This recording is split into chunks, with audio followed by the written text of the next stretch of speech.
अक्षय तृतीया पर पूजा की विधि सरल है, लेकिन इसे पूरी श्रद्धा के साथ करना चाहिए।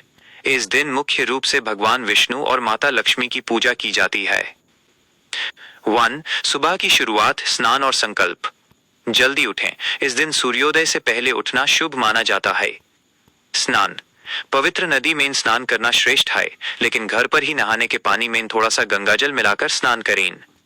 संकल्प। स्नान के बाद साफ पीले या सफेद रंग के कपड़े पहने और हाथ में थोड़ा जल लेकर दिन भर व्रत या शुभ कार्य करने का संकल्प लें।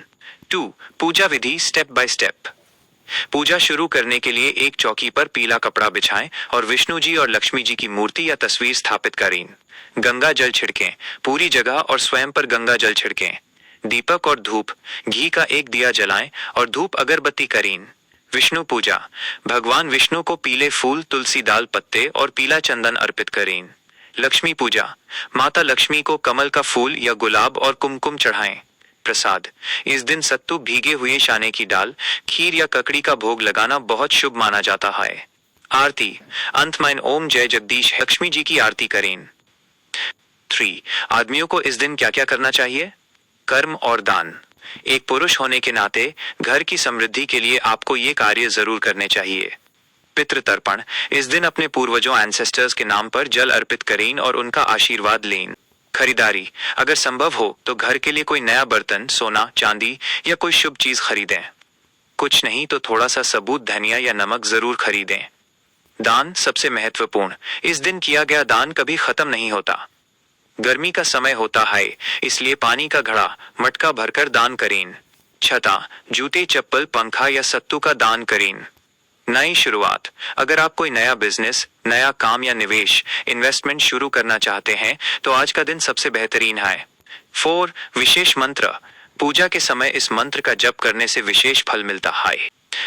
ध्यान रखें, इस दिन घर में किसी से ऊंची आवाज में बात ना करें और ना ही किसी का तिरस्कार करें।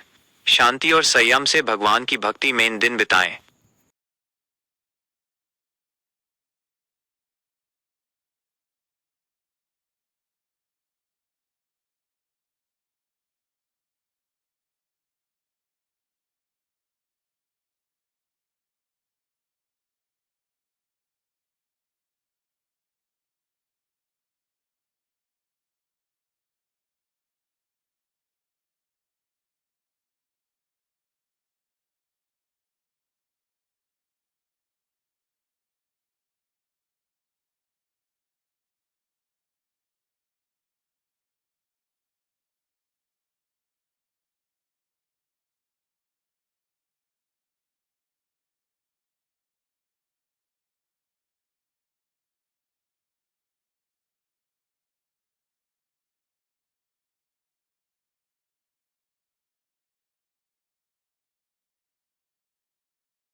उन्होंने 1 साल की तपस्या के बाद इसी दिन इक्षु रास गन्ने के रस से अपना उपवास तोड़ा था।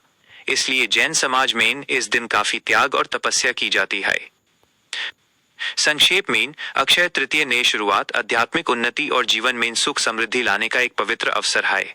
भी है कि इस दिन किन कामों से बचना चाहिए ताकि घर की बरकत बनी रहे। यहाँ कुछ प्रमुख बातें हैं जो इस दिन नहीं करनी चाहिए। 1.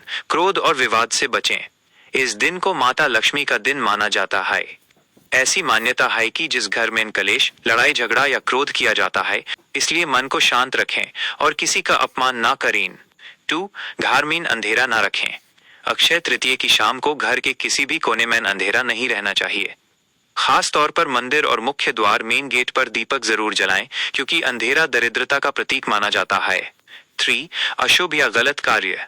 चूंकि इस दिन का फल अक्षय कभी ना खत्म होने वाला होता है, इसलिए कोई भी पाप कर्म, झूठ बोलना या किसी को धोखा देने से बचना चाहिए। माना जाता है कि इस दिन किए गए बुरे कामों का दुष्प्रभाव भी लंबा चलता है। 4. खाली हाथ घर ना लौटें। अगर आप इस दिन बाहर जाते हैं तो कोशिश करें कि खाली हाथ घर ना आए।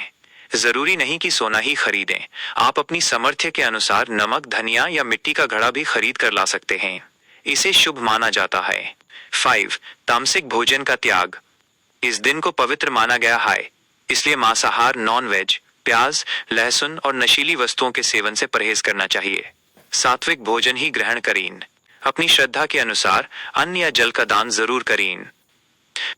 एक जरूरी बात, अक्षय तृतीया पर सोना, गोल्ड खरीदना शुभ है, लेकिन अगर आपके पास बजट नहीं है तो बिल्कुल चिंता ना करें।